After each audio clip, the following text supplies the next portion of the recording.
ఓం శ్రీ మాత్రే నమః. Hi friends, అందరికీ నమస్తే. మీరు ఇప్పుడు చూస్తున్నటువంటి కాయలు ఇవి మేడి చెట్టు యొక్క కాయలు.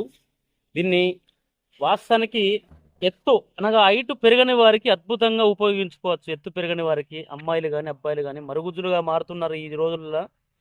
వయసు 18-20 సంవత్సరాలు వచ్చినా పెరగకుంటుంటారు కొందరు. అంటే మనం వారిని చూడాలి, ఒక 10 సంవత్సరాల లోపు పెరగకుండే ఉండేవారికి ఈ యొక్క కాయలను తీసుకొచ్చి ఈ పండ్లు ఉంటాయి. ఇవి మేడి పండు చూడు, మేలి వైపు ఉంటూ పొట్ట వైపు చూడు పురుగులు నన్న సామెత వీటికి ఉన్నది. ఈ పండ్లకు ఇవి తీయగా ఉంటాయి తినడానికి. మరి ఇట్లా లోపల చూస్తే ఈ విధంగా కాయ అనేది ఉంటుంది ఇట్లా. మరి దీంతో చాలా రకాల ఔషధ గుణాలు, ఇవి ఎన్నో రకాల ప్రోటీన్స్ అంటే బలాన్ని కలిగించే ఔషధ గుణాలు ఇందులో ఉన్నాయి. ఎనర్జీని పెంచుతాయి, ఇవి రక్తహీనత సమస్యను కూడా తగ్గిస్తాయి, చర్మ వ్యాధులను అరిస్తాయి.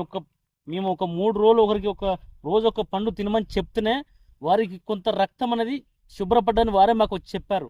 అంటే చర్మ వ్యాధి ఉండేట అంతమందికి ఊకే దురద వచ్చేట. ఒక 3 రోజులు తినేసరికి ఇంత అద్భుతంగా పనిచేసింది బ్రదర్ అని నా దగ్గరకు వచ్చి చెప్పారు వీటి గురించి కూడా. అయితే నేను మాత్రము ఎత్తు పెరగకుంటున్న వారికి గతంలో చాలా వరకు అయితే ఇచ్చి చూశాను. వారు అంటే ఈ హైట్ ఉన్న వాళ్ళు ఒక 15 సంవత్సరాలు వచ్చి ఈ హైట్ ఉన్నారు వారు. అంటే ఈ హైట్ ఇంతవరకు ఒక 3.5 ఫీట్ల వరకే ఉన్నారు. వారు పెరగని వారికి నేను ఆలోచన చేసి ఈ మేడి పళ్ళను, రావి పళ్ళను, మర్రి పళ్ళను, ఈ 3 రకాల పళ్ళను తీసుకొచ్చి నీడను ఎండించి ఆ పౌడర్ మొత్తం పౌడర్ చేసి ఒక్కొక్కటి 1 కిలో పౌడర్ చేసి ఆ పౌడర్ను అంత మళ్ళీ కలిపి అయితే రోజు ఒక గ్లాస్ ఆవు పాలు, నాటి ఆవు పాలల్లో ఈ ఈ మూడింటిని కలిపినటువంటి చూర్ణంను ఒక చెంచా చూర్ణం వేసి, ఒక చెంచా పటిక బెల్లము, అంటే ఈ గడ్డలే ఉంటుంది ఇట్లా, ఇంత తెల్లగా పటికలాగా కనబడుతుంది, తీయగా ఉంటుంది అది. అదొక చెంచా, ఇది ఒక చెంచా. ఉదయము సాయంత్రము ఇట్లా ఒక 3 నెలలు చేసేసరికి వాళ్ళలో ఎదుగుదల స్టార్ట్ అయిపోయింది వాళ్ళ లోపల.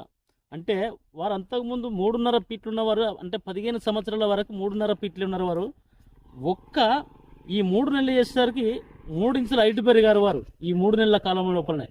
అంటే అంత గుణము, అంటే ఔషధ గుణం అనేది ఇందులో ఉంది. ఈ మేడిపండు చెట్టుగో ఈ విధంగా దీని యొక్క ఆకులు ఉంటాయి. ఇట్లా కనుక మీరు తెంపినట్టయితే ఇగో ఇక్కడ పాలనెట్టి వస్తాయి. ఈ విధంగా పాలనెట్టి వస్తుంటాయి ఇట్లా. అయితే మీరు ఎవరైనా ఈ చెట్లను గుర్తుపట్టుకొని ఈ ఔషధాన్ని తయారు చేసుకుని ఉపయోగించుకున్నట్టయితే మీకు ఖచ్చితమైన ఫలితాలు అనేది చూస్తారు మీరు.